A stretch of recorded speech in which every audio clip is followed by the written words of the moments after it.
ఒక level of standards ఇవన్నీ కూడా మాట్లాడుకుంటుంటారు స్టూడెంట్స్. కొంత లెవెల్ ఆఫ్ స్టూడెంట్స్ ఏంటంటే జస్ట్ వాళ్ళకంత స్కిల్స్ ఉండకపోవచ్చు, అంత నాలెడ్జ్ లెవెల్స్ ఉండకపోవచ్చు, అంత అవేర్‌నెస్ ఉండకపోవచ్చు. వాళ్ళకుండేటువంటి మహా అయితే ఎన్‌పీటీఎల్‌లో సర్టిఫికేషన్స్ కోర్సెస్ చేయడమే చాలా గొప్పగా ఫీల్ అయిపోతూ ఉంటారనమాట వాళ్ళు. How relevant is NPTEL? So, ఏదో ఒకటి స్టార్ట్ చేయడం అనేటువంటిది ఉండాలి కాబట్టి, ఏదో రూరల్ బ్యాక్‌గ్రౌండ్ ఉన్న స్టూడెంట్స్ వాళ్ళకి. ఈ ఎన్‌పీటీఎల్ కోర్సెస్ అనేటువంటివి ఎంతవరకు వైటల్ రోల్ ప్లే చేస్తాయి? వాళ్ళ స్కిల్స్ ఎన్హాన్స్‌మెంట్‌కి సంబంధించి, లేకపోతే అకాడమిక్స్ బిల్డింగ్‌కి సంబంధించి, లేకపోతే కాన్సెప్ట్ లెర్నింగ్‌కి సంబంధించి, లేకపోతే అప్లికేషన్ స్కిల్స్‌కి సంబంధించి. మీకు ఎన్‌పీటీఎల్ గురించి ఐడియా ఉందా? ఏదైనా కోర్స్ ఏమైనా చేసారా? ఆ! ఎన్‌పీటీఎల్ మీద నేను ముందు పైథాన్ ప్రోగ్రామింగ్ మీద కోర్స్ చేశాను. దాని సర్టిఫికేషన్ ఎగ్జామ్ రాసాను. అవన్నీ చేశాను నేను. కానీ ఎన్‌పీటీఎల్ ఏంటంటే ఇప్పుడు ఒక ఫ్యాకల్టీ వచ్చి మీ కాలేజ్‌లో మెంటర్స్ ఉంటారు. ఈ ఒక మెంటర్‌కి 20 స్టూడెంట్సా అలా ఏమైనా అలౌ చేస్తారు. ఈ ఒక మెంటర్ వన్ ఆన్ వన్‌గా అందరి దగ్గర మాట్లాడతారు. మెంటర్ ఒక్కొక్కరి దగ్గరెళ్లి ఎన్‌పీటీఎల్ కోర్స్ నువ్వు రిజిస్టర్ చెయ్యి. నీకు చాలా హెల్ప్‌ఫుల్‌గా ఉంటుంది. సర్టిఫికేషన్ వస్తుంది. ఎగ్జామ్ ఉంటుంది. కోర్స్ ఉంటుంది. కోర్స్ నుంచి నువ్వు ఈ టాపిక్స్ నేర్చుకుంటావు. ఈ టాపిక్స్ నేర్చుకొని నువ్వు ఇలా అప్లికేషన్ వాడొచ్చు. ఇది మొత్తం మీకు ఉంటుంది. సో, ఇది మొత్తం నేర్చుకునే ప్రాసెస్ నీకక్కడ ఉంటుంది అని వాళ్ళు మెంటర్స్ చెప్తారు. ఓకే. డన్. మీరు స్టార్ట్ చేశారు. ఎన్‌పీటీఎల్ రిజిస్టర్ చేశారు. రిజిస్ట్రేషన్ ఫీస్ పే చేశారు. నెక్స్ట్ మీరు స్టార్ట్ చేశారు ఎన్‌పీటీఎల్. 1 week, 2 weeks every week assignment submit చేయడం. ఎవ్రీ వీక్ ఈ అసైన్‌మెంట్, ఆ అసైన్‌మెంట్, ఈ కోడింగ్ ప్రాక్టీస్ ఎగ్జామ్, ఈ మాక్ ఎగ్జామ్ మీరు ఇవన్నీ చేస్తూ ఉంటారు. దాని తర్వాత ఇప్పుడేంటి ఓకే. నెక్స్ట్ ఎగ్జామ్ వస్తుంది రేపు. రేపు ఎగ్జామ్ ఉంది. ఇంకోసారి నేను కోర్స్ మెటీరియల్ ఒకటుంటుంది. ఆ కోర్స్ మెటీరియల్ నేను ఒకసారి చదువుతాను. వాళ్ళిచ్చిన పీడీఎఫ్ నేను చదువుతాను. చదివిన తర్వాత ఎగ్జామ్ ఎళ్లి రాస్తాను. కానీ ఏంటి మీరొక్కరు కాదు. మీతో పాటు మీరు క్లాస్‌లో ఉన్న అదర్ 69 పీపుల్ కూడా మీరున్నారు. మీరు మొత్తం 70 పీపుల్ కూడా ఒక ఎన్‌పీటీఎల్ కోర్స్ చేస్తే అందరి లెవెల్ ఒక లెవెల్ పైకొచ్చింది. కానీ ఏంటి అందరూ మళ్ళీ సేమ్ లెవెల్‌లో ఉన్నారు. ఫస్ట్ మీరు అందరూ ఈ లెవెల్‌లో ఉంటారు. నెక్స్ట్ ఎన్‌పీటీఎల్ కోర్స్ చేసారు. అందరూ ఈ లెవెల్‌లో ఉన్నారు. కానీ ఇప్పుడు మీకు ఇంకా మీ నెక్స్ట్ పర్సన్‌కి డిఫరెన్స్ ఏంటి? నేను పైథాన్ ప్రోగ్రామింగ్‌లో ఎన్‌పీటీఎల్ చేశాను. వాడు సి ప్రోగ్రామింగ్, జావా ప్రోగ్రామింగ్‌లో వాడు ఎన్‌పీటీఎల్ చేశాడు. ఓకే. మీరిద్దరు ప్రోగ్రామింగ్ చేశారు. మీరిద్దరు సర్టిఫికేషన్ చేశారు. మీ డిఫరెన్స్ ఏంటి? బ్లాంక్ అవుతారందరూ. సో ఏంటి ఎన్‌పీటీఎల్ చేయాలి. ఎన్‌పీటీఎల్ ఈస్ ఇంపార్టెంట్. కానీ ఏంటి అది మీ లెవెల్ 0 నుంచి లెవెల్ 1 వరకి తెస్తుంది. లెవెల్ 2, 3, 4 ఎళ్ళడం అది మీ సొంతంగా చేయాలి. మీరు ఓన్‌గా చేయాలి. ఇప్పుడు మీరు పైథాన్ ప్రోగ్రామింగ్ తీసుకున్నారు. పైథాన్‌లోనే మీకు చాలా చాలా డిఫరెంట్‌గా ఉన్నాయి. అండ్ మీకు పైథాన్‌లో AIML one of the most prominent languages for AI artificial intelligence and machine learning is Python. That is because of its extensive libraries. అంటే పైథాన్‌లో మీకు చాలా థౌసండ్స్, క్రోర్స్ ఆఫ్ లైబ్రరీస్ ఉంటాయి. సో, ఈ లైబ్రరీస్ నుంచి ఒక్కొక్క లైబ్రరీ నుంచి మీరు ఒక్కొక్క మాడ్యూల్ తీసుకొని ఈ మాడ్యూల్ నాకు ఈ ఫంక్షన్ కావాలి. ఈ ఫంక్షన్ నేను ఇంప్లిమెంట్ చేస్తాను. సో, ఏఐకి మీకు ఇవన్నీ నేర్చుకోవడానికి, ఇవన్నీ చేయడానికి ఇది చాలా ఇంపార్టెంట్.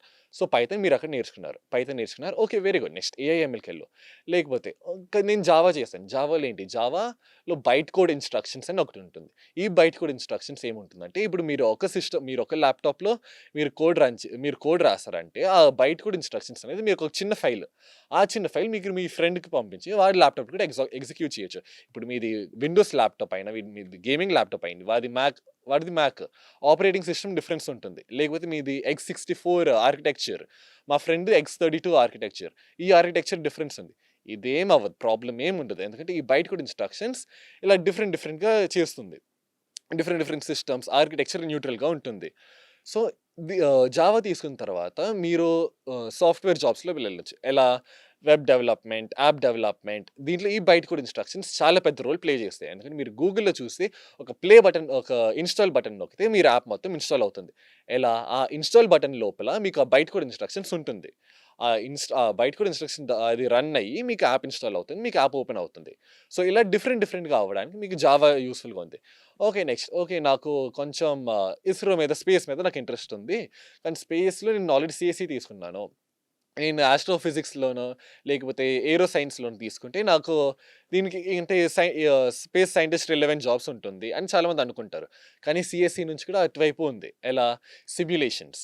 సిమ్యులేషన్స్‌లో ఎలా అంటే మీరు గ్రావిటీని ఇంప్లిమెంట్ చేసి మీరు రియల్ లైఫ్ సినారియో ఇంప్లిమెంట్ చేసి మీరు చేయొచ్చు. దీనికి ఏ language best? C plus plus. C plus plus ఎందుకు బెస్ట్? సి ప్లస్ ప్లస్‌లో మీకు ఎగ్జిక్యూషన్ చాలా ఫాస్ట్‌గా జరుగుతుంది. ఫిజిక్స్ సి ప్లస్ ప్లస్ చాలా బాగా జరుగుతుంది. సో, మీకు ఒకవేళ బ్లాక్ హోల్ మీద ఇంట్రెస్ట్ ఉంటే, బ్లాక్ హోల్ గురించి మీరు సి ప్లస్ ప్లస్‌లో దానికి ఫార్ములాస్ రాయండి. అంటే ఈ బ్లాక్ హోల్ ఫార్ములా ఐన్‌స్టైన్ గారు ఇది ఇచ్చారు. న్యూటన్ ఈ గ్రావిటీ గురించి ఈ ఫార్ములా ఇచ్చారు. నేను లా ఆఫ్ రెలెవెన్సీ ఇవన్నీ వాడేసి నేను ఇలా ఈ రూల్స్‌ని మీరు కంప్యూటర్‌కి ఇచ్చారు. ఇది కంప్యూటర్ నేర్చుకునే భాషలో చెప్పాలి. మీరు అర్థం చేసుకున్నారు. Okay. If you push an object it moves Newton ఇలా చెప్పారు.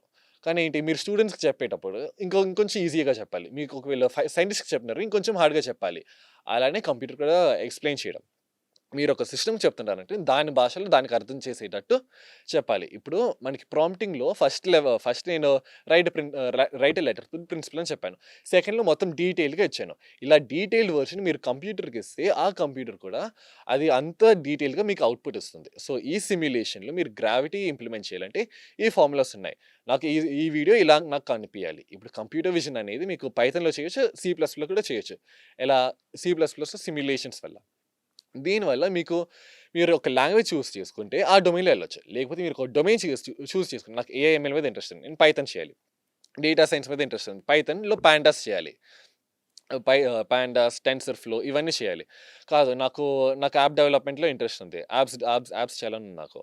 జావాలో వెళ్ళాలి. కాదు నాకు సిమ్యులేషన్స్ చేయాలి. సి ప్లస్ ప్లస్‌లో ఎళ్ళాలి. కాదు ఇవన్నీ కాదు. నాకు ఆపరేటింగ్ సిస్టమ్ చేయాలి. మీరు ఆండ్రాయిడ్ వాళ్ళు ఒక ఆపరేటింగ్ సిస్టమ్ చేశారు. యాపిల్ వాళ్ళు ఒక ఆపరేటింగ్ సిస్టమ్ చేశారు. నేను నా సొంతంగా ఇంకో ఆపరేటింగ్ సిస్టమ్ చేయాలి. వీటికి అసెంబ్లీ కోడ్ లేకపోతే సి లాంగ్వేజ్ ఇవన్నీ ఇంపార్టెంట్. ఎందుకంటే సి లాంగ్వేజ్‌లో మీరు డైరెక్ట్ సిస్టమ్ హార్డ్‌వేర్‌తో ఇంటరాక్ట్ అవుతున్నారు. ఆ హార్డ్‌వేర్‌తో ఇంటరాక్ట్ అయితే ఆ హార్డ్‌వేర్ మీకు నెక్స్ట్ లెవెల్‌లో పంపించి విజువల్ ఎఫెక్ట్స్ ఏమైనా కావాలో లేకపోతే నాకు ఇలా ఎఫెక్ట్ కావాలి. ఈ బటన్ నొక్కితే ఇది ఇలా ఎళ్ళాలి. ఇది మొత్తం అనేది మీకు సి లాంగ్వేజ్‌లో క్లియర్‌గా ఉంటుంది. సో, ఇలా మీకు అప్లికేషన్ బేస్డ్ మీరు చేస్తే మీకు నాలెడ్జ్ అలానే వస్తుంది. అలానే మీరు ఏ లాంగ్వేజ్ తీసుకోవాలి, నెక్స్ట్ ఇలా చేయాలి అని చేయాలి. ఫర్ ఎగ్జాంపుల్ నేను మెషిన్ లెర్నింగ్ మీద ఫోకస్డ్‌గా ఉన్నాను. మెషిన్ లెర్నింగ్‌లో మళ్ళీ ఇంకా చాలా డొమైన్స్ ఉన్నాయి. న్యూరల్ నెట్వర్క్స్ ఉంది, క్లాసిఫికేషన్ మోడల్స్, రిగ్రెషన్ మోడల్స్, దాని తర్వాత లార్జ్ లాంగ్వేజ్ మోడల్స్, దాని తర్వాత కంప్యూటర్ విజన్ చాలా డిఫరెంట్ డొమైన్స్ ఉన్నాయి మెషిన్ లెర్నింగ్‌లో. ఈ ఒక్కొక్క ఈ ఒక్కొక్క మోడల్ కోసం నేను ఇప్పుడు కంప్యూటర్ విజన్ చేయాలా? ఓకే. నేను ఓపెన్ సీవీ మాడ్యూల్ చదువుకోవాలి. మీడియా పైప్ మాడ్యూల్ చదువుకోవాలి. లేదు నాకు న్యూరల్ నెట్వర్క్స్ మీద ఇంట్రెస్ట్ ఉంది. సో, బ్యాక్ ట్రాకింగ్ ఎలా చేయాలో నేర్చుకోవాలి. నేను మ్యాథ్స్ ఎలా చేయాలో నేర్చుకోవాలి. సో, మ్యాథ్స్ అనేది మీకు మెషిన్ లెర్నింగ్‌లో చాలా ఇంపార్టెంట్. ఇప్పుడు మీకు అన్నిటికి మ్యాథ్స్ ఇవ్వను. కానీ మెషిన్ లెర్నింగ్‌లో మీరు ఇంకో సిస్టమ్ ట్రైన్ చేయడం వల్ల దానికి ఇలా మ్యాథమెటికల్ మోడల్‌లో దానికి ఎక్స్‌ప్లెయిన్ చేస్తున్నారు. సో, అక్కడ మ్యాథ్స్ నేర్చుకోవడం చాలా ఇంపార్టెంట్. మ్యాథ్స్‌లోనే మళ్ళీ స్టాటిస్టిక్స్, ప్రాబబిలిటీ, డిస్క్రీట్ మ్యాథమెటిక్స్ ఇవన్నీ నేర్చుకోవాలి. ఇప్పుడు నెక్స్ట్ మీకొచ్చేది ఫర్ ఎగ్జాంపుల్ సాఫ్ట్‌వేర్ జాబ్స్ కోసం ఎళ్ళాలంటే main DSA data structures and algorithms వీటి మీద చాలా వెబ్‌సైట్స్ ఉంటాయి. హ్యాకర్ ర్యాంక్ అని చెప్పి, లీడ్ కోడ్ అని చెప్పి, గీక్స్ ఫర్ గీక్స్ అని చెప్పి, కోడ్ షెఫ్ అని ఇలా చాలా వెబ్‌సైట్స్ ఉన్నాయి. ఈ ఒక్కొక్క వెబ్‌సైట్‌లో ఏం జరుగుతుందంటే వాళ్ళొక ప్రాబ్లమ్ ఇస్తారు. ఈ ప్రాబ్లమ్ తగ్గట్టు నాకు ఇలా సొల్యూషన్ ఇవ్వాలి. నాకు ఈ సొల్యూషన్ కావాలని చెప్పి వాళ్ళు చెప్తారు. అంటే ఏంటి ఇప్పుడు ఫర్ ఎగ్జాంపుల్ ఒక ప్రాబ్లమ్ నేను నిన్న కొంచెం ప్రాక్టీస్ చేసేటప్పుడు ఒక ప్రాబ్లమ్ చూసాను నేను. నేనొక లిస్ట్ ఇస్తాను. లిస్ట్ ఆఫ్ నంబర్స్ ఇస్తాను. ఈ ఫస్ట్ బ్లాక్ నాకు 2 బ్లాక్స్ అయ్యుంటుంది. థర్డ్ బ్లాక్ నాకు 5 బ్లాక్స్ అయ్యింది. ఫిఫ్త్ బ్లాక్ ఏమో 4 బ్లాక్స్ అయ్యుంది. దీని మధ్యలో వర్షం పడింది. ఈ 2 బ్లాక్స్, 5 బ్లాక్స్ మధ్యలో ఎంత వాటర్ కలెక్ట్ అయింది. దీని మీద ఒక కోడ్ రాయండి అని చెప్పారు. సో, ఇదేంటి మీకు మళ్ళీ సివిల్ ఇంజినీరింగ్ గురించి అంటే ప్లేస్ ఎంతుంది అది నేర్చుకుంటున్నారు ఒకటి. సో, రియల్ వరల్డ్ అప్లికేషన్ నేర్చుకొని మీరు అలానే కోడింగ్ కూడా నేర్చుకుంటున్నారు. సో, ఈ real world application plus coding వచ్చేది మీకు ఈ డీఎస్ఏ ప్రాక్టీస్ చేస్తేనే మీకు అలా వస్తుంది. చాలా మందికి కూడా వాళ్ళ ఏరియా ఆఫ్ ఎక్స్‌పర్టైజ్ ఏదుందో దానికి ఉండేటువంటి అసోసియేటెడ్ లింక్స్ ఏంటి? ఎలా టూల్స్ యూజ్ చేయాలి? ఏ టూల్స్ ఉన్నాయనేటువంటిది కూడా చాలా చక్కగా చెప్పారు. It's nice. అండ్ ఛాలెంజెస్ ఏంటనిపిస్తాయి మీకు ఈ జర్నీలో? What is the stress factors that you feel in the process of learning, in the process of programming, in the process of updating? What are the challenges you are generally facing? The first challenge is that one small test case which has not passed. అంటే లీడ్ కోడ్‌లోనో, Geeks for గీక్స్‌లోనో thousands of test cases ఉంటాయి. కానీ మీరు 1115 test కేసులు మీరు 1114 చేసినా మీ మొత్తం ప్రాబ్లమ్ ఫెయిల్ అవుతుంది. సో, ఈ ఛాలెంజెస్ మెయిన్. అంటే మీరు ఈ ఛాలెంజ్‌ని ఓవర్‌కమ్ చేయాలంటే మీరు ఇంకా కొంచెం నేర్చుకోవాలి. నేర్చుకోవడం సరిపోదు. నేర్చుకొని మీరు ఇంప్లిమెంట్ చేయాలి. ప్రాక్టీస్ చేయాలి. ఈ ప్రాక్టీస్ చేయడం చాలా ఇంపార్టెంట్. ఇప్పుడు మీరు ప్రాక్టీస్ చేశారు. ఓకే. డన్. ఆ 1 టెస్ట్ కేస్‌లో ఎక్కడ మిస్ అయింది నాకు? నేను ఈ కండిషన్ సాటిస్ఫై అయిందా? ఈ కండిషన్ సాటిస్ఫై అయిందా? మొత్తం మీరు టాప్ టు బాటమ్ అన్నీ చూస్తారు. మీరు అంటే ఈ టాప్ టు బాటమ్ చూడడం కాకుండా దీని బయట కూడా థింక్ చేయాలి. అంటే ఇప్పుడు ఫర్ ఎగ్జాంపుల్ నేను ఆ రెయిన్ వాటర్‌ది ప్రాబ్లమ్ చెప్పాను. ఇప్పుడేంటి నాకు ఈ 2 బ్లాక్స్ మధ్యలోనే ఉంది. దీని ముందు ఒకవేళ బ్లాక్స్ లేకపోతే? అంటే ఇప్పుడు ఫర్ ఎగ్జాంపుల్ నేను స్టార్టింగ్‌లో నా first block height 0, second block height 3, third block height 0, fourth block height 4. అలా పెట్టాననుకోండి. ఈ 3 ఇంకా 4 మధ్యలోనే వాటర్ ఫిల్ అవుతుంది. కానీ ఒకవేళ నేను రాసిన కోడ్‌లో ఏంటి ఒకవేళ ఆ జీరోల్లో కూడా వాటర్ ఫిల్ అయితే అలా ఏం చేయాలి నేను? సో, అవన్నీ చేయడానికి మీరు ఆ టెస్ట్ కేసెస్‌ని చూడాలి. కొన్ని టెస్ట్ కేసెస్ హిడెన్‌గా ఉంటాయి. ఎందుకు? మీరు సొంతంగా ఆలోచించడానికి. మీరు ఆ ఔట్ ఆఫ్ బాక్స్ థింకింగే అది చాలా చాలా ఇంపార్టెంట్. ఈ ఔట్ ఆఫ్ బాక్స్ థింకింగ్ నుంచి మీరు నేర్చుకొని మీరు చేయాలి. సో, ఈ out of box thinking thought is one challenge. ఈ out of box thinking is one challenge. Out of box thinking ఒకటి నేర్చుకోవాలి. మళ్ళీ నెక్స్ట్ ఏంటి? ప్రోగ్రామింగ్ ఎలా చేయాలి? ప్రోగ్రామింగ్ చేయడం ఓకే. ఈజీ.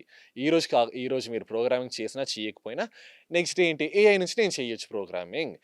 నేను ఏఐకి ఇలా ఈ ప్రాబ్లమ్ ఇది, స్టేట్మెంట్ ఇది. నాకు దీనికి అవుట్‌పుట్ ఇవ్వని చెప్తే ఏఐ కూడా చేసేస్తుంది. సో, నాకు అక్కడ ప్రాబ్లమ్ ఉంది. నేను డీఎస్ఏలో ఫుల్ నేను చేసేస్తాను. మీరు రాస్తారు. కానీ ఏంటి అక్కడ మీకు అక్కడ ప్రాక్టీస్ ఉండదు. ఇప్పుడు మీకు నెక్స్ట్ గూగుల్ ఇంటర్వ్యూలో ఏమైనా ఉంటే మీకు ఫస్ట్ రౌండ్ అనేది ఎప్పుడూ కోడింగ్ ప్రాక్టీస్ మీద ఉంటుంది. అంటే ఇప్పుడు మీరు డీఎస్ఏ ఏం ప్రాక్టీస్ చేయలేదు. మొత్తం ఏఐ నుంచి అడిగారని చెప్తే అదేంటి వాళ్ళు ఫస్ట్ రౌండ్‌లోనే మీరు క్వాలిఫై అవ్వరు. సో, ఈ డీఎస్ఏ ప్రాక్టీస్ చేస్తే ఏంటి మీకు బోత్ ఏఐ ఎలా ప్రాంప్ట్ చేయాలి అది ఒకటి నేర్చుకుంటారు. మళ్ళీ మీరు ఓన్‌గా ఎలా చేయాలి అది నేర్చుకుంటారు. ఏఐని ప్రాంప్ట్ చేశారు. మీకు సొల్యూషన్ రాలేదు. ఓకే. Well and good. ఏఐని అడిగారు. ఏఐ మీకు ఒక ఆన్సర్ చెప్పింది. ఓకే. మళ్ళీ మీరు ఏఐని అడగాలి. నువ్వు ఇలా కూడా ఎందుకు రాసావు? ఈ లైన్ ఇక్కడ ఎందుకు రాసావు? దీనిపైన ఎందుకు రాయలేదు? So these are the challenges that what you have to overcome from time to time. Yes. Yeah, in the process of learning. Good. And what is your future aspiration? On that note, we'll close the session. My future aspiration would be bring a change to the world. అంటే ఇప్పుడు మనం AI వాడుతున్నారు చాలామంది. ఈ AI నుంచే ఎలా overcome చేసుకొని మనం ఎలా ఎళ్ళాలి ముందు? ఫీల్డ్‌లో మనం ముందు ఎలా ఉండాలి? This is my aspiration. This is my goal. Nice, very nice. ఎందుకంటే ఈ జనరేషన్ కిడ్స్‌కి చాలా చక్కగా చెప్పారనమాట. ఎందుకంటే సెకండ్ ఇయర్ స్టూడెంట్ అయినా కూడా ఇంకా ఇంటర్న్‌షిప్ ఎక్స్‌పీరియన్స్ ఏం లేకపోయినా కూడా ఎందుకంటే అకాడమిక్స్ పరంగా స్ట్రెంథెన్ అవుతూ, సో ఈవెంట్స్ పరంగా స్ట్రెంథెన్ అవుతూ, సోషలైజ్ అవుతూ పీపుల్‌తో at the same time strong academic and practical నాలెడ్జ్‌తో మీరు వెళ్తూ ఉన్నారు అప్రోచ్ అనేటువంటిది. Great to know about your things and your future aspirations and the process of learning మిమ్మల్ని మీరు ఎన్హాన్స్ చేసుకుంటూ ఎంత కమిటెడ్గా ఉన్నారు మీ వర్క్ పైన, డెడికేటెడ్గా ఉన్నారు మీ వర్క్ పైన అనేటువంటిది చాలా స్పష్టంగా కనిపిస్తోంది. చాలా క్లారిటీగా ఉన్నాయి మీ థాట్స్ కానీ, మీ విజన్ కానీ. డెఫినెట్లీ ఇటువంటి స్టూడెంట్స్ అనేటువంటి వాళ్ళు అవసరం ఉంది మన కంట్రీకి. మన కంట్రీని స్ట్రెంథన్ చేయడానికి అండ్ ఆల్సో ఇన్స్పైర్ చేయడానికి అండ్ ఆల్సో యంగ్ జనరేషన్స్ కూడా మీరు కూడా ఎవరైతే ఇంకా సీరియస్గా లేరు, ఎవరైతే జస్ట్ అకాడమిక్స్కే పరిమితం అయ్యారు, ఇంకా చాలామంది అకాడమిక్స్ కూడా సీరియస్గా తీసుకున్నటువంటి వాళ్ళు కూడా ఉంటారనమాట. వాళ్ళందరూ కూడా ఈ పాడ్కాస్ట్ని చూడాలి. అట్ ద సేమ్ టైం తను చెప్పిన విషయాలపైన కూడా మీరు కూడా సెర్చ్ చేయాలి, రివైండ్ చేయండి. ఏమేమి టూల్స్ చెప్పారు, ఏ సోర్సెస్ ఉన్నాయి వాటిని వెతకండి, మీ ఇష్టమైనటువంటి దాన్ని చూస్ చేసుకోండి, దాని మీద కాన్సన్ట్రేట్ చేయండి, ఎఫర్ట్స్ పెట్టండి, మిమ్మల్ని మీరు ట్రాన్స్ఫార్మ్ చేసుకోండి. అట్ ద సేమ్ టైం మీ ఫ్యామిలీలో ఇన్స్పిరేషన్గా నిలవండి. ఒక సొసైటీలో ఒక సొసైటీలో కూడా ఇన్స్పిరేషన్గా నిలిచే ప్రయత్నం చేయండి. ఎందుకంటే ఒక రోజుతో ఆగిపోయేది కాదనమాట. నిరంతరం మనము విద్య నేర్చుకుంటే తప్పితే, ఒక నాలెడ్జ్ అనేటువంటిది తెలుసుకుంటే తప్పితే ఎన్హాన్స్ కాలేం. ఇప్పుడు స్కిల్లింగ్ ఉంటే సరిపోవట్లేదు, రీస్కిల్లింగ్ అనేటువంటిది కూడా నీడ్. అది కాబట్టి దానిపైన దృష్టి పెట్టాల్సిన అవసరం ఉంది. లేకపోతే ఈ యొక్క కరెంట్ ఫేజ్ ఆఫ్ టెక్నాలజికల్ ఏజ్లో మనకు జాబ్స్ అనేటువంటివి రావడం కష్టం. ఒకవేళ వచ్చినా కూడా ఆ జాబ్లో నిలబడడం అనేటువంటిది కష్టం. సో ఈ ఛాలెంజెస్ అనేటువంటివి దృష్టిలో పెట్టుకొని సీరియస్గా ఆ కెరీర్ని మీరు చూస్ చేసుకోవాలి, సీరియస్గా కెరీర్ని ప్లాన్ చేసుకోవాలి. ఎన్పిటిఎల్ లాంటి కోర్సెస్తో పాటుగా ఇంకా ఎన్హాన్స్డ్ కోర్సెస్ ఏ ఉన్నాయి వాటిని చేయగలగాలి. అకాడమిక్స్లో మంచి పర్సెంటేజ్తో బయటికి రావాలి. హ్యాకథాన్స్ లాంటి ఈవెంట్స్లో పార్టిసిపేట్ చేయాలి, సోషలైజ్ ఈవెంట్స్లో పార్టిసిపేట్ చేయాలి. అట్లీస్ట్ మీరేంటంటే పార్టిసిపేషన్ అనేటువంటిది జస్ట్ ఒక స్పెక్టేటర్ లాగైనా చేయాలి ఇనీషియల్గా. ఎందుకంటే మనం ప్లాట్ఫామ్లోకి వెళ్ళి అడ్రస్ చేసేటువంటి ధైర్యం మనకు ఉండకపోవచ్చు, ఆ స్కిల్స్ మనకు ఉండకపోవచ్చు, ఎబిలిటీస్ మనకు ఉండకపోవచ్చు. నిదానంగా అవే మనకు అలవాటు పడుతూ ఉంటాయి చూస్తూ. This is Eshwar with Arjun for Sakshi Education.